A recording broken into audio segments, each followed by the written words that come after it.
reverencia y con solemnidad y temor. Señor, permíteme usar las palabras correctas y tu pensamiento y tu carácter, Señor, y permíteme que yo pueda transmitir lo que hay en tu corazón, sin ningún tipo de presunción, ni cosa diferente, a entregar, Señor, y a demostrar tu vida, Señor, tan preclara y tan hermosa que fue como un siervo. Lo pedimos en Cristo Jesús. Amén y amén. Vayamos al libro de Marcos y quiero terminar hoy por lo que hemos comenzado el viernes pasado. El libro de Marcos, estamos estudiando la Navidad según las Escrituras y estamos revisando el libro de Marcos y ustedes pudimos ver que el libro de Marcos no habla nada del nacimiento, genealogía, pastores, sino habla directamente del ministerio del Señor Jesucristo, de cómo él fue bautizado, llevado al desierto y luego su tentación y luego él entra de lleno a su ministerio en Galilea de tiempo allí en su tiempo de ministerio. Entonces vemos cómo el Señor comienza indirectamente a llamar a sus apóstoles y comienza su trabajo ministerial combinado en predicar el evangelio, las buenas nuevas de salvación, el decir yo soy el Mesías, yo soy el Cristo, el que redime, el que fue enviado y de tal manera que refuerza o da respaldo a ese ministerio con un servicio espectacular. Un servicio que hablaba de sanar a los enfermos, de curar y levantar a los quebrantados de corazón, el de animar y entrar a la vida de personas como Zaqueo, donde sus vidas habían sido trastornadas y acabadas por la avaricia. Y el Señor comienza lo que muchos le criticaron, comía y bebía con los pecadores, pero como lo expresan los que lo dicen de una forma muy despectiva y casi pecaminosa. No, lo dijeron de esa forma para desacreditar su accionar, la forma en que el Señor lo hacía. Entonces, de esa manera el Señor, todo el libro de Marcos habla de, si ustedes miran el libro de Marcos, Marcos presenta el Señor Jesucristo como un siervo. Quien escribe este libro es Juan Marcos, el sobrino de Bernabé. Entonces todos pensamos que Marcos fue un apóstol. No, es el sobrino de Bernabé. Recuerden que acompañó a Pablo en sus primeros ministerios de viajes y con el cual tuvieron una pelea terrible. Y vea que los creyentes también tienen ciertas diferencias. Y Pablo tuvo una ahí, pero al final, mire cómo Pablo concilia y reconcilia esas diferencias. No puede haber diferencias entre nosotros en el sentido de permanecer con peleas o situaciones incómodas. No, hay diferencias en ciertas cosas, pero debemos mantener la unidad. Es muy importante, la unidad. Y Pablo dijo, tenemos diferencias y estilos diferentes de hacer el trabajo, pero vamos a buscar la unidad. Muy bien, entonces el libro de Marcos o Juan Marcos, el sobrino de Bernabé, presenta al Cristo hecho siervo.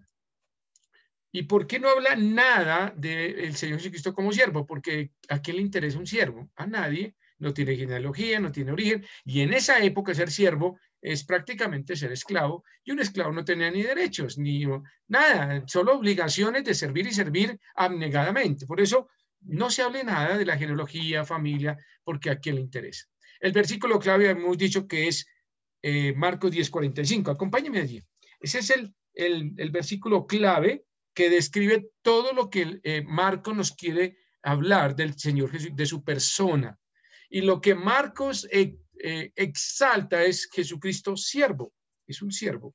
Ahora, porque el Hijo del Hombre no vino para ser servido, sino ¿para qué? Para servir. Y algunos nos quedamos en esa parte del versículo. Perdón que se me fue la imagen. Nos quedamos en la parte del versículo, pero mire que bien, tiene dos componentes. Él vino para servir y para dar. Servir y dar su vida en rescate por muchos.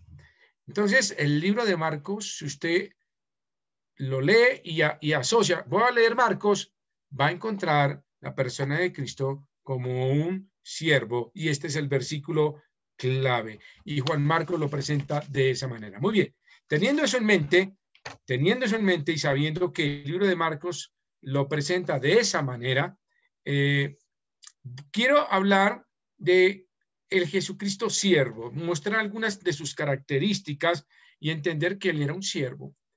Pero lo que quiero mostrar alrededor de ese siervo es que Nazaret, la ciudad que lo vio crecer, se perdió la Navidad. Y vamos a entender o el decir el por qué, pero todavía no, lo voy a decir al final. Primero voy a dar unas características del Señor y luego les voy a contar por qué Nazaret se perdió la Navidad. Repasemos. El mesonero se perdió la Navidad por su preocupación de su negocio. Herodes se perdió su Navidad por una envidia temerosa. Tenía envidia de un nuevo rey y tenía temor de él. ¿Ok? Los fariseos se perdieron la Navidad por su religiosidad. Sí, lo sabían, pero nada. Ah, sí, que viene un Cristo, pero su religiosidad no le permitía eso, su orgullo. Los romanos se perdieron la Navidad por su idolatría, estaban llenos de idolatría en ese tiempo. Jerusalén se perdió la Navidad por ser una ciudad religiosa, diríamos solamente de cuerpo externo, nada más de una religiosidad terrible. Entonces, miren cómo algunos se perdieron la Navidad y podríamos estudiar eso largamente, los romanos y los fariseos y Jerusalén. Pero aquí hay concentrado algo que hubo un pequeño pueblo llamado Nazaret que se perdió la Navidad y vamos a estudiarlo porque se lo perdió. Veamos algunas cosas del Señor Jesucristo. Marcos capítulo 6, versículo 3. Veamos Marcos 6, 3. ¿Qué hacía el Señor? ¿Cuál era su profesión? Para empezar, ¿por qué podemos saber que tenía características de siervo? Dice, ¿no es este el carpintero, hijo de María, hermano de Jacobo, de José, de Judas, de Simón? ¿No están aquí con nosotras sus hermanas? Y se escandalizaban de él. Ahora, este contexto es cuando Jesús va de nuevo a Nazaret. Y esto está hablando de Nazaret. Entonces, mire que aquí en Nazaret lo conocían perfectamente. Si usted va al libro de Mateo, capítulo 2, dice que el Señor, después de que salió salió por orden del Señor, del Padre, corriendo es una expresión, rápidamente, se fue para Egipto para que Herodes no lo matara. Dice que él cuando regresó ¿a dónde? Volvió a Nazaret. Y su crianza fue en Nazaret. Si usted mira Mateo capítulo 2, versículos 19 y 20. Y él crece allí. Entonces, por eso Jesús es llamado Jesús de Nazaret. No es llamado Jesús de Belén. Belén sería el lugar de nacimiento, pero Nazaret debería crecer, como dice Lucas capítulo 2, versículos 39 y versículo 51. Dice que el Señor Jesucristo crecía en sabiduría, en estatura, en gracia de Dios y de los hombres, y estaba sujeto a sus padres. Entonces, Jesús, después de la persecución de Herodes, regresa a Nazaret y comienza ya a crecer. Y lo ven crecer. Y dice que todo el mundo hablaba bien del niño Jesús. Dice que tenía gracia ante los demás. Significa que era un niño extremadamente especial. Bondadoso, servicial, amoroso, ayudaba a pasar a las personas en la calle, si a alguien se le caía algo le ayudaba a recoger, si se encontraba una billetera llena de dinero se lo devolvía al dueño, ayudaba al lechero, al panadero, jugaba con los otros amigos, dividía las peleas, decía no peleemos, vamos a trabajar. Era alguien, dice que crecía en gracia de Dios y de los hombres, es decir, era una persona especial. Indiscutiblemente el Señor Jesús, no conocemos nada de su infancia. Ustedes pueden leer que son los 30 años de silencio. Desde que él llega a Nazaret después de regreso a Egipto y luego aparece a los 12 años en el templo. De los 12 a los 30 no sabemos absolutamente nada escrituralmente. Pero Lucas capítulo 2, 50, dice que él crecía.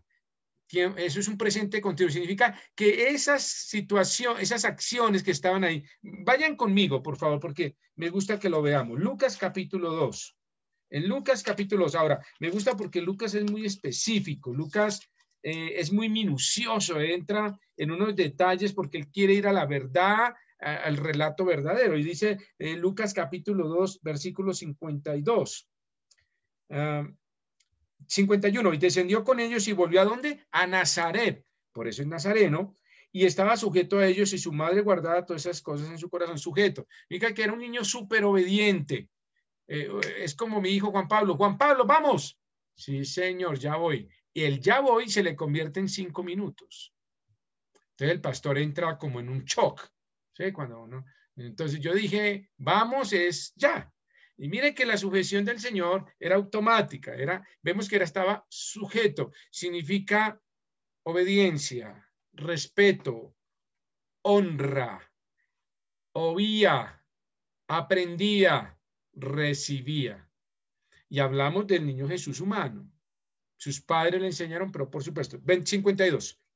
Y Jesús crecía, presente continuo, en sabiduría, en estatura, en gracia para con Dios y los hombres. Entonces, ¿qué pasó en esos años de silencio? Eso. Si usted me pregunta, pastor, ¿qué pasó entre los 12 y los 30 años? Pasó todo lo del versículo 51 y 52. Sujeto, un trabajador incansable como Marcos 6:3 era ahora, ¿uno cómo aprende carpintería? Acuérdense que allá no había internet ni Google. ¿Cómo lo aprendió? De su padre. ¿Y cómo son las lecciones de un carpintero? Diarias, extensas, minuciosas. ¿Sabe cómo trabaja un carpintero? Me encanta porque tenemos un pastor hermano muy querido, nuestro hermano Omar Benítez. Él es carpintero y cuando yo alguna lo vi trabajar, eso es espectacular cómo hacen el torno y ciertas cosas que tienen que hacer con sus manos y un cincelito y hacen unas cosas con eso. ¿Y cómo hizo? Para darle forma a un pedazo de tronco. Pues el Señor trabajaba de esa manera, era carpintero y minucioso y crecía. Todo eso pasó en esos tiempos de silencio.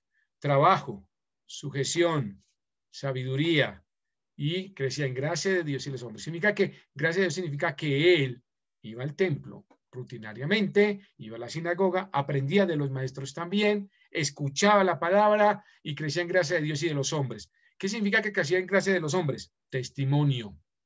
Decían, este niño es muy interesante. Pero vamos a ver algo más allá. Nazaret era una ciudad muy pequeña, era una ciudad no más de 400 personas, y era un paso obligado de los romanos para Siria, el norte. Pues por ahí pasaban todas las legiones. Entonces era un sitio bastante transitado y menospreciado porque era un punto de acampamento de los romanos.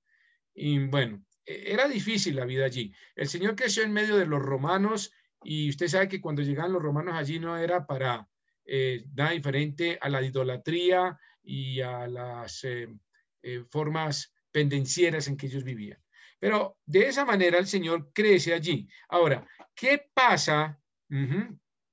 ¿Qué pasa allí en Nazaret? Veamos una escena que nos da certeza de que lo conocían perfectamente. Marcos 3:21, vaya a Marcos 3:21. Dice así,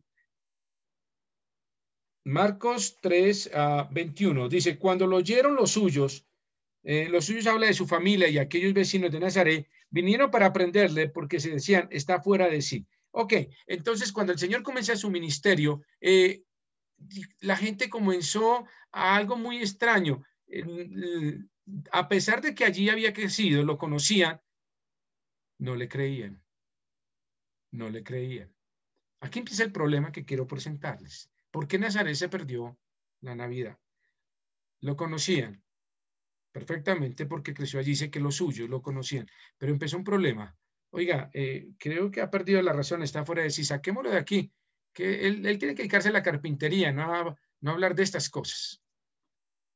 Veamos otro versículo que nos llama la atención. Juan, capítulo 7, versículo 52. Juan 7, 52. Juan 7, 52. ¿Qué dice? Dice, entonces los judíos contendían entre sí diciendo, ¿cómo puede darnos? Perdón, Juan 7, me perdí. Juan 7, 52, disculpen.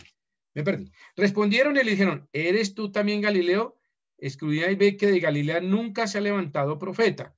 Entonces, aquí hay un problema. Dijeron, allá de Nazaret, Jesús de Nazaret, no, eso no es cierto. De allá no puede salir nada bueno. ¿Por qué dicen eso? Vayan a Juan capítulo 1. Entonces, aquí están diciendo, escudriñad que nada ha salido bueno, nada, no se ha levantado profeta. No, sí, si escudriñaran bien la escritura, eso estaba profetizado. Claro que sí, hermanos, de que el Señor sería Jesús de Nazaret. crecería y se fortalecería. Pero mire lo que dice Juan, capítulo 1, versículo 45, ¿ok?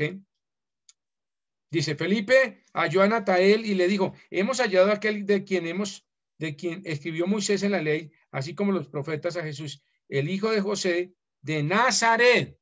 Escúchelo, de Nazaret. Entonces, hemos encontrado de acuerdo a los profetas, esto estaba anunciado.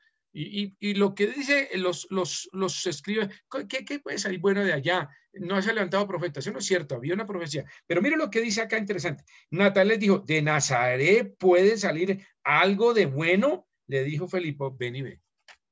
La ciudad era menospreciada y sus habitantes. Y si Jesús era de Nazaret, Natal dijo, pero ¿qué puede salir bueno de allá?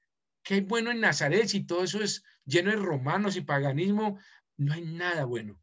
Mis queridos hermanos, estaba germinando la vida de Jesús como un siervo allí y no lo querían reconocer. Miren lo que dice Lucas capítulo 4. Lucas capítulo 4. Vayan conmigo. Tenemos hartos versículos esta noche, pero quiero mostrarles eso. En Lucas capítulo 4, versículo 16. Dice así. Vino a Nazaret donde se había criado. ¿Sí lo ven? Vino a Nazaret donde se había creado. Entonces, ¿Nazaret lo conocía? Sí. ¿Ahí había sido creado? Sí. ¿Era un niño especial? Sí, pero la gente empezó a creer que no era especial. Dijeron, no, no, no, no, no. No es, este es el hijo del carpintero, qué bueno puede salir de Nazaret, de allí no salen profetas, y comienza esta situación. Y mire el versículo ahí 16, ¿ok? Y en el día de reposo entró en la sinagoga conforme a su costumbre y se levantó a leer. Y lee lo que dice Isaías 61. Comienza a leer y dice el versículo 20, y enrollando el libro lo dio al ministro y se sentó, y los ojos de todos en la sinagoga están fijos en él. Y comenzó a decirles, hoy se ha cumplido esta escritura delante de vosotros. Perfecto. 22. Y todos daban buen testimonio de él y están maravillados de las palabras de gracia que salían de su boca y decían, ¿no es este el hijo de José? Entonces eran escépticos. ¿Cómo? ¿Qué bueno puede salir de Nazaret y qué puede salir bueno de un carpintero? Entonces se vuelven escépticos. Dice, pero ¿qué es esto? ¿No es este el hijo de José? Se maravillaban de sus palabras, pero con escepticismo. ¿Y cómo sí que hoy se ha cumplido el Mesías de Nazaret, de un pueblito, como es un pueblito X, de nada? Mis hermanos, ahí comenzó el problema de ser escépticos. Y avanza peor el asunto. Vayamos a Lucas 4. Entonces, ¿la cosa se empeora? Sí. Miren Lucas capítulo 4, versículo 29. Aquí empeora el asunto. 28. Ahí en el contexto, estamos en el mismo Lucas capítulo 4, cuando el Señor lee allí Isaías 61. Pero en el versículo 29 dice, 28, al oír estas cosas, claro, el Señor habla de que Él es el Mesías, y aún más en el 24 dice, y añadió, de cierto os digo que ningún profeta es acepto en su propia tierra. Entonces el Señor dice, ustedes no me creen. Si eso es cierto, nadie es profeta en su propia tierra. Ahí viene esa versión y ese título. Pero mire, y al oír estas cosas, todos en la sinagoga se llenaron de ira, y levantándose le echaron fuera de la ciudad y le llevaron hasta la cumbre del monte sobre el cual estaba edificada la ciudad de ellos para despeñarle. Mas él pasó por en medio de ellos y se fue. Mis queridos hermanos, comenzó un problema de escepticismo, ahora hay un problema de odio. A Jesús de Nazaret comenzaron a no creerle y luego a odiarlo. Mire Mateo capítulo 13. Mateo capítulo 13. Entonces, ¿qué pasa allí? Mateo capítulo 13. Entonces la cosa va empeorando. Mateo capítulo 13, miren lo que dice, vayan conmigo, versículo 55. Perdón, Mateo 13. Me perdí acá. 13, ya estoy llegando. Ok. 55, vayan conmigo. ¿No es este el hijo del carpintero? ¿No se llama su madre María y sus hermanos Jacobo, José, Simón y Judas? ¿No están todas sus hermanas con nosotros? ¿De dónde pues tiene todas estas cosas? Escepticismo e incredulidad. Y mira lo que pasó. Y se escandalizaban de él, pero Jesús le dijo, se están diciendo, qué horror esto, escandalizarse, se avergonzaban. ¿Cómo elige un carpintero? ¿De dónde que este Mesías? Si aquí nada puede salir bueno de Nazaret, ¿qué bueno puede salir? Estaban escépticos de lo que había leído en la sinagoga y lo querían lanzar y ya habían unos odios. Todo esto pasó en Nazaret. Por eso Nazaret se perdió la Navidad. Y vamos a descubrir eso. Vamos a descubrir la palabra ¿por qué? ¿Por qué? Pues ya se las voy a dar. Pero mire lo que termina terrible acá. No hay, dice, y se escandalizaban de él, pero Jesús le dijo. Imagínense que la gente lo vio crecer, un niño tan lindo, tan especial, pero al final no lo creían especial.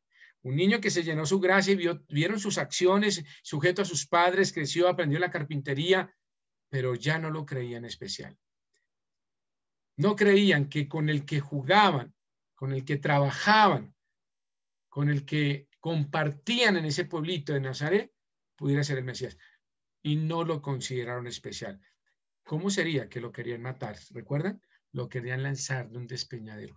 Mira, aquí lo viene. No hay profeta sin honra, sino en su propia tierra y en su casa. Y mira lo que pasa en Nazaret. Por eso en Nazaret se pierde la Navidad. Y no hizo allí muchos milagros. ¿A causa de qué? Incredulidad de ellos. La incredulidad de ellos. Lo menospreciaron totalmente. Nazaret se perdió la Navidad. Y se perdió la Navidad por la familiaridad. La familiaridad. Lo vieron crecer, pero nunca le creyeron. Vivieron que en él, pero nunca lo amaron. Compartieron con él, pero nunca entablaron una relación. La familiaridad les hizo perder la Navidad y les llenó de incredulidad. La familiaridad lleva a la incredulidad. Muy interesante. Ahora, miren lo que dice Marcos 6:6. Vayan conmigo, Marcos 6:6. Marcos 6:6. Miren lo que dice. Y así. Y estaba asombrado, perdón, versículo 4 para tener el contexto. Mas Jesús le decía, no hay profeta sin honra sino en su propia tierra y entre sus parientes y en su casa. Y no pudo hacer allí ningún milagro, salvo que son unos pocos enfermos, poniendo sobre ellos las manos. Increíble. El Señor quería ir a Nazaret, a su tierrita. Cuando uno nace fuera de Bogotá y nace en pueblitos pequeños, uno anhela volver a su tierrita y recoger esas raíces y compartir con los amigos con que creció y el vecino y esa familiaridad. Y el Señor cuando volvió, ¿qué sintió? Menosprecio, escepticismo, odio. Y dice que hizo pocos milagros. No pudo. La gente no lo creía alguien especial y lo menospreció. A eso le pasa a un siervo. Por eso el Señor es siervo acá y es presentado como un siervo abnegado. Y dice, y no pudo hacer allí, versículo 6, y estaba asombrado. ¿Quién? El Señor Jesús. Marcos está escribiendo. Y estaba asombrado de la incredulidad de ellos y recorría las aldeas de alrededor enseñando. El Señor dice, increíble, me vieron crecer. Voy a hacer una imaginación espiritual. El Señor tenía vecinos y seguramente creció con algún vecino llamado, voy a poner un nombre, Juanito. Y Juanito creció y jugaron y compartieron, iban a traer la madera y cuando volvió a nacer, dije, Juanito, yo soy Jesús. Él me decía, pero ¿cómo se te ocurre? Y vino el rechazo, el odio, la incredulidad, el escepticismo y esa familiaridad de Juanito lo llevó a la incredulidad. Dice el Señor que estaba asombrado. Pero si usted me vieron crecer, mi testimonio, mi gracia ante usted y Dios, y la gente en su pueblo no le creyó. La familiaridad los llevó a la incredulidad y no lo creían alguien especial. Tú eres de Nazaret como nosotros. No, el Señor creció en Nazaret, pero no era como ellos. Era el Hijo de Dios. 100% hombre, 100% Dios. Era alguien muy especial, pero ellos no lo creyeron especial por la familiaridad. Y lo menospreciaron ahí en Marcos 6:6. Estaba asombrado de esa incredulidad. Vayamos a Isaías. Entonces, ¿esto coge por sorpresa al Señor Jesucristo? No. A él no dice, él estaba asombrado, dijo, oiga, increíble. Pero lo cogió por sorpresa, no, porque mire lo que dice Isaías 53, vayan conmigo. Versículos 1 ¿Quién ha creído a nuestro anuncio? ¿Y sobre quién se ha manifestado el brazo de Jehová? Subirá cual renuevo delante de él y como raíz de tierra seca. No hay parecer en él ni hermosura. Le veremos, mas sin atractivo, para que le seamos. Despreciado y desechado. Y ahora la familiaridad dice que no hay parecer en él ni hermosura. Era común y corriente, pero alguien muy especial en su corazón. Común y corriente. No podemos decir que Jesús era, voy a exagerar, no lo puedo decir realmente, pero si todos eran trigueños de ojo oscuro, él no era de ojos azules, mono, alto. No, él era como todos. La diferencia es que su corazón era diferente. Crecía en sabiduría, en estatura, en gracia de Dios y con los hombres. Era totalmente diferente. Pero viene acá, dice que sin atractivo, como un siervo, dice despreciado y desechado entre los hombres, varón de dolores. ¿El Señor iba a ser rechazado? Sí, definitivamente. Pero este siervo desechado después fue exaltado por el Padre. Y es una alegría para nosotros que el Señor nos sirvió, pero ahora es rey. Es la diferencia ahora. Veamos nuestro último versículo esta noche. Pero ¿eso en qué me viene a mí, pastor? Bueno, póngase usted en Nazaret. Haga de cuenta que usted está en Nazaret, que usted creció con el Señor y que la familiaridad lo lleva a perderse la Navidad. ¿Por qué? Porque al día de hoy usted puede decir lo siguiente: la familiaridad produce un corazón de piedra y produce que usted no tenga una relación con Cristo. Les voy a dar algunos ejemplos de familiaridad. Oh, sí, pastor, yo crecí en un hogar cristiano. Eso es familiaridad, pero no es salvación, no es relación. Oh, sí, mi cuarto lleno de cuadros, Jehová mi pastor, Josué 1:8, mira que te mando, familiaridad. Recuerde que la familiaridad llevó a Nazaret a perder la Navidad. Escepticismo, odio, rechazo, incredulidad. Crecieron con él, pero no le creyeron, no lo recibieron y el Señor se asombró. Otra de familiaridad.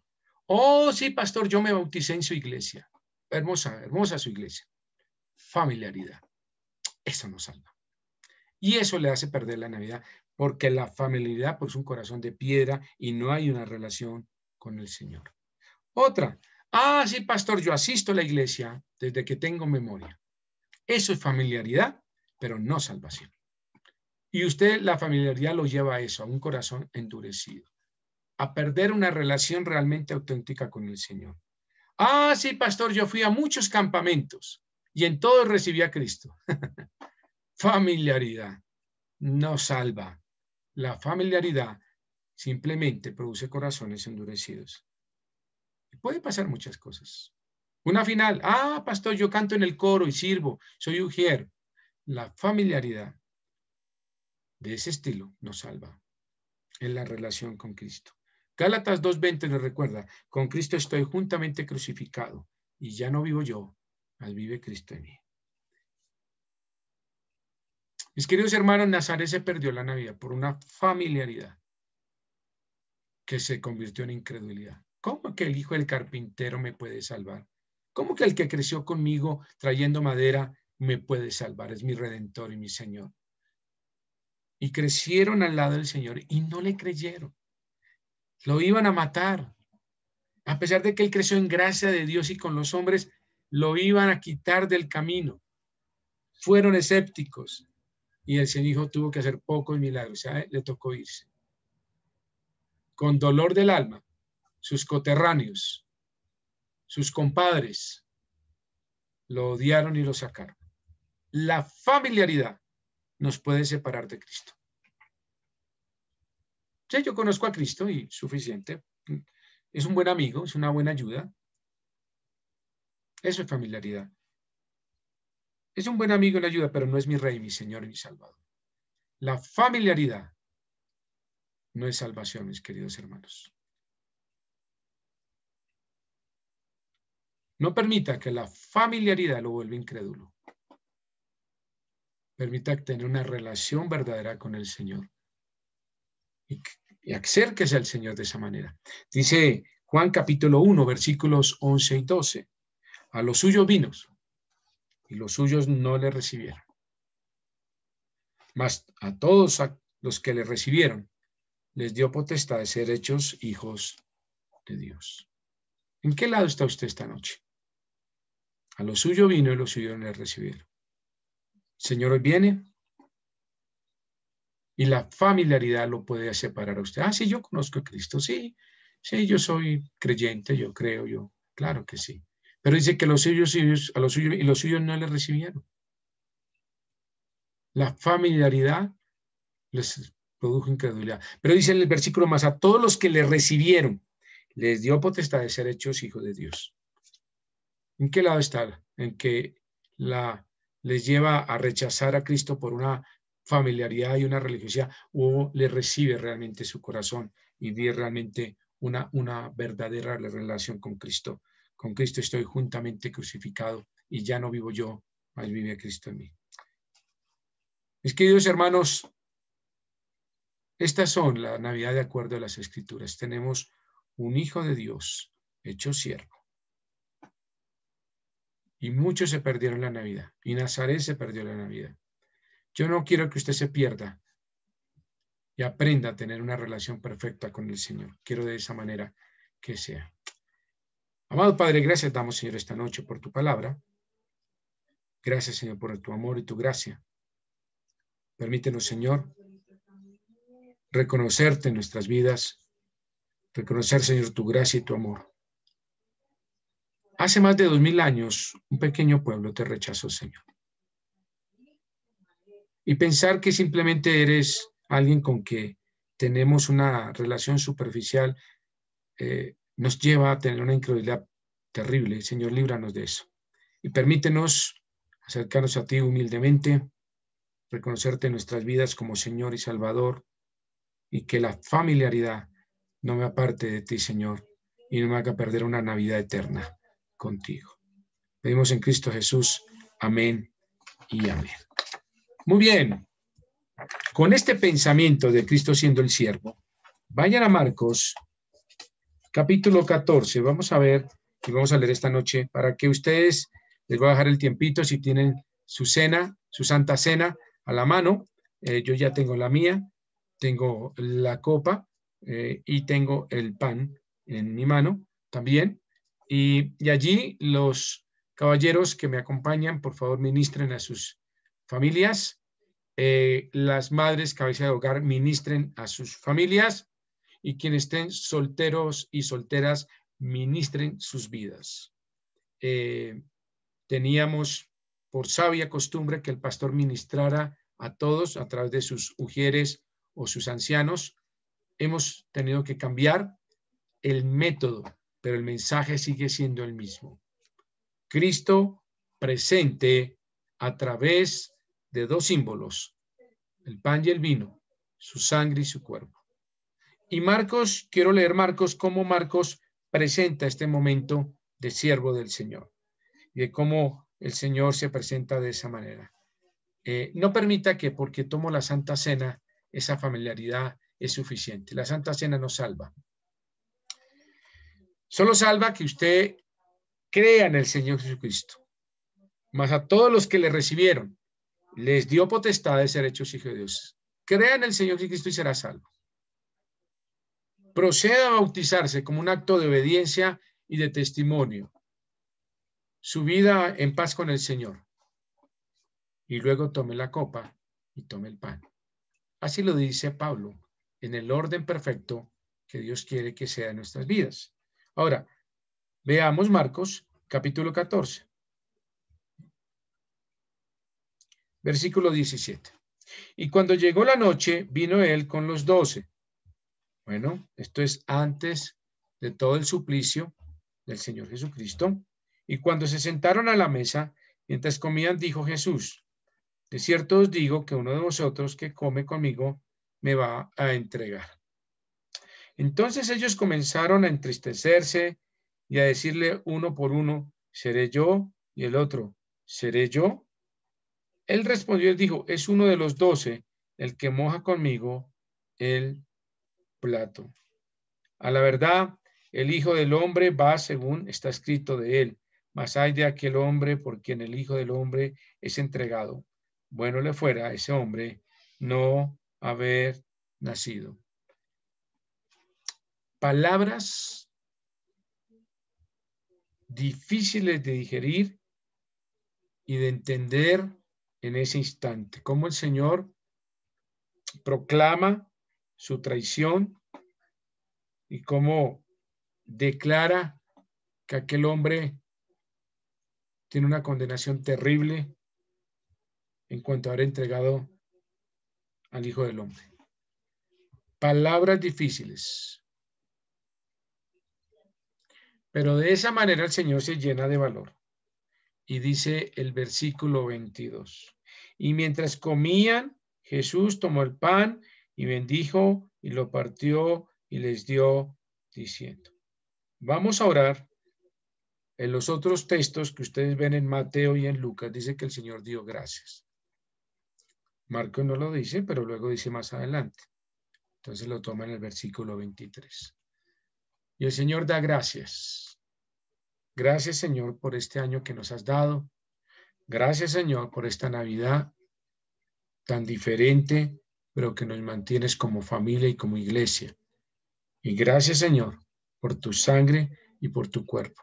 Gracias, Señor, porque tuviste a bien, a pesar de la incredulidad y de aquellos a los que tú amabas, tu terruño, donde naciste, y fuiste menospreciado y desechado como varón de dolores. No tiene buen parecer ni nada especial físico, pero tu corazón lleno de amor y de ternura nos permitió ver al Padre y nos permitió gozarnos y ver lo que tenemos hoy en día. Amado Padre, gracias por tu cuerpo que es entregado, Señor, y que siempre nos recuerda el precio que tuvo mi salvación. Que esa familiaridad de estar con estas ordenanzas me pueden alejar de ti, porque la familiaridad me vuelve incrédulo, me vuelve cómodo. Señor, más allá de la cena, quiero tener una relación contigo, íntima y perfecta.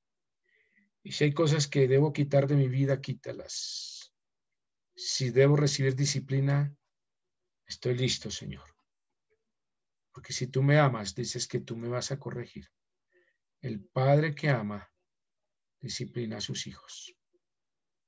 Si hay algo en mí que me estorba para amarte, quítalo, Señor. Permíteme ser digno de hoy sentarme a la mesa y agradecerte, Señor, por el pan, tu cuerpo, el pan de vida, el que me anima y me reconforta cada día. En tu Hijo amado. Amén. Dice la Escritura, tomad, este es mi cuerpo, y tomad, este es mi cuerpo. Comamos el pan, por favor, y lo repartimos con la familia. Voy a pedir a Daniel, por favor, mi hijo, que le alcance aquí al resto de la familia el pan para poderlo tomar. Voy a esperar aquí a mi hijo. Sé que algunos también están aquí, pero pueden tomarlo. Dice, tomad, este es mi cuerpo. Tomemos el pan, quienes me acompañan y se adelantaron, no se preocupen.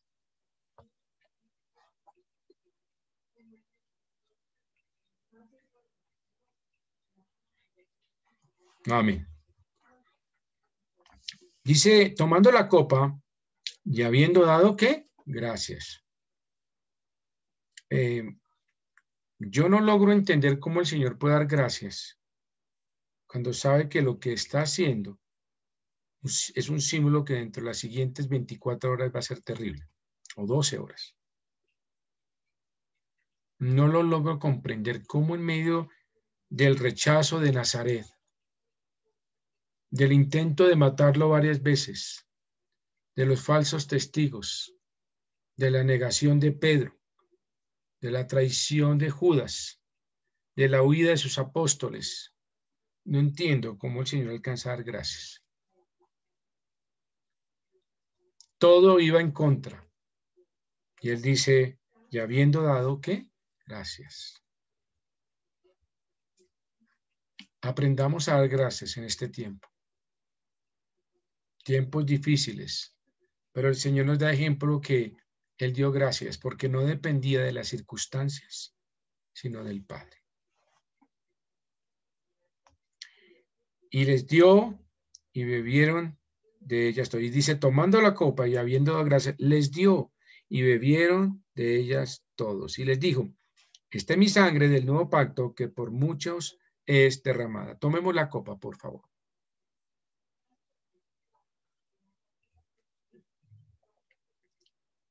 Gracias a Dios por la copa y demos gracias por su sangre. Gracias, Señor, porque nos haces partícipe de tu sangre simbólicamente en esta cena. Le diste ver eso a tus apóstoles, hoy lo hacemos en memoria de ti, recordando que es el nuevo pacto que por muchos es derramada, es una sangre derramada. Dice la Escritura que si no se hubiese derramado no habría remisión de pecados. Era necesario, era un requisito indispensable para nuestra remisión y perdón. Gracias, Señor, porque tuviste el valor de dar gracias en medio de la adversidad y queremos aprender de ti, Señor. En Cristo Jesús, amén y amén. Dice el versículo 25, quiero terminar aquí esta noche, y dice, de cierto os digo que no beberé más del fruto de la vid. Qué lindo el Señor, porque dice que Él no lo volverá a tomar, dice, hasta aquel día en que lo beba nuevamente en el reino de Dios. ¿Solo? No, con todos nosotros. El Señor nos está esperando para compartir este acto simbólico en un momento nuevamente en vivo y en directo con Él. No habrá virtualidad, habrá una realidad absoluta. El Hijo de Dios, como dice Filipenses capítulo 2. Vayan conmigo allí. Filipenses capítulo 2.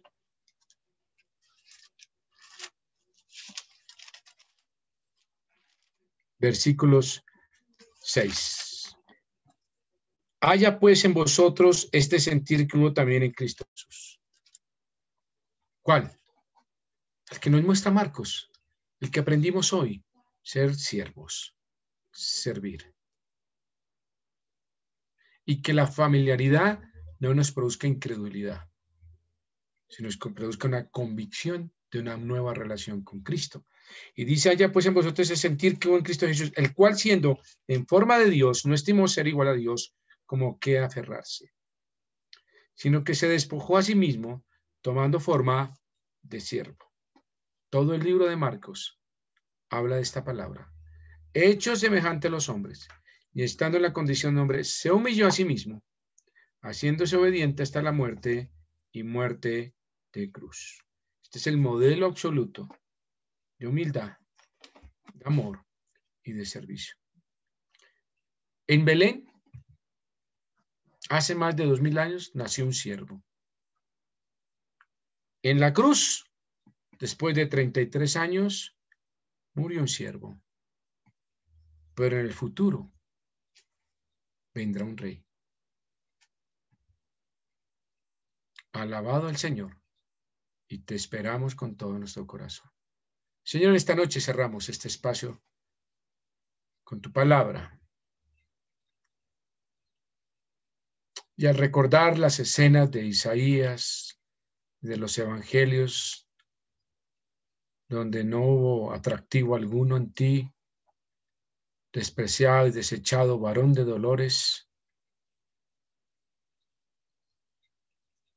y todo lo que representó ser un siervo menospreciado, rechazado, abandonado, amenazado, odiado, donde la familiaridad se convirtió en incredulidad. Y con el dolor de tu alma, Señor, tuviste que salir de tu terruño, asombrado de lo que no podían creer. Pero hoy, Señor, reconocemos tu gloria y tu poder. Y hoy estás a la diestra del Padre, y te esperamos, Señor.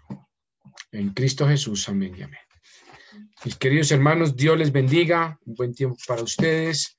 Mañana domingo a las 9 de la mañana tenemos nuestro tiempo de iglesia, de adoración y alabanza y de predicación a las 9 de la mañana. Y los invito, por favor, conectados bien juiciosos mañana. Gracias a todos. Santiago, gracias por este tiempo.